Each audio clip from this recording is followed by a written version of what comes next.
La pensée soulignée par le Seigneur pour les 3 jours de ce camp de Pâques qui s'est tenu à Canté sur Beuvron du 5 au 7 avril 1988 se trouve dans 1 Samuel 16:1 et particulièrement la portion de ce verset. J'ai vu un roi pour moi. L'enseignement apporté dans ce message sur la base de ce thème a fait l'objet de 3 parties. La mise à part, notre septuple participation, la discipline pour le trône. Ce que Dieu vous a dit s'adresse en premier lieu à votre cœur. Si vous n'avez que peu saisi ce qui vous a été dit, la lecture de ce rappel, l'audition de ces audios vous permettra de revoir ce que vous avez entendu. Ce qui a été reçu dans le cœur deviendra à l'heure de Dieu votre expérience. Pourvu que vous obéissez en mettant en pratique ce que le Seigneur a pu vous dire. Ma part, ô Éternel, je le dis, c'est de garder ta parole. Psaume 119, 57. Honorez le Seigneur en lui obéissant, faites ce qu'il vous dira, servez-le joyeusement. C'est ainsi que vous entrerez progressivement dans l'expérience de la plénitude qui est en lui. Aujourd'hui, je me propose pour de nombreuses semaines à éditer, publier les paroles de frère Verborn. Je ne l'ai pas connu physiquement, je n'ai pas eu cet honneur, ce plaisir. Il devait sûrement faire partie de ces grands hommes, ces grands messagers de Christ, tels que Watchman Nee, frère Theodore Austin Spark. Tous ces hommes que je lis régulièrement et qui m'apportent tellement. Et que j'ai pu connaître par la grâce de Dieu, grâce à cette église évangélique Patmos, qui a été la fondation de toute mon avancée, de toute ma croissance spirituelle. Et frère Verbonne est le fondateur de cette église évangélique Patmos, et j'espère un jour le revoir en haut avec son corps glorieux.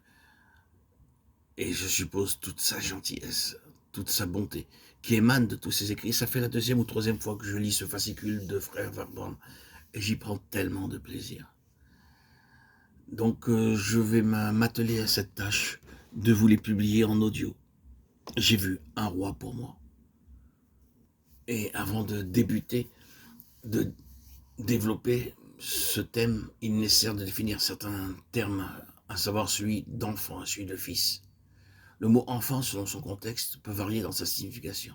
Dans Jean 1,12, mais à tous ceux qui l'ont reçu, à ceux qui croient en son nom, il a donné le pouvoir de devenir enfant de Dieu. Ici, le terme enfant précise que par notre nouvelle naissance, nous devenons membres de la famille de Dieu.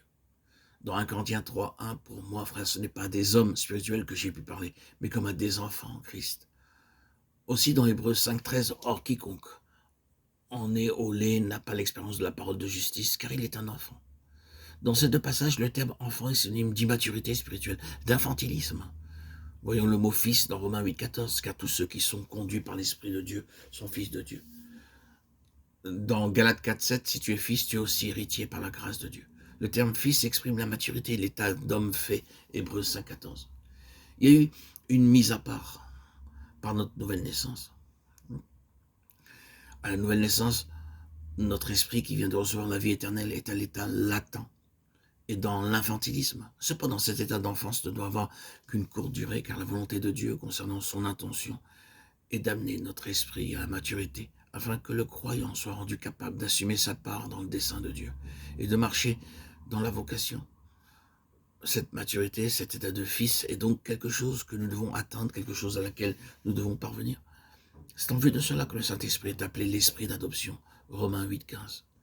Car l'adoption divine est celle des croyants parvenus à la pleine maturité, ceux dont l'esprit aura été formé à travers les voies de Dieu et la discipline spirituelle.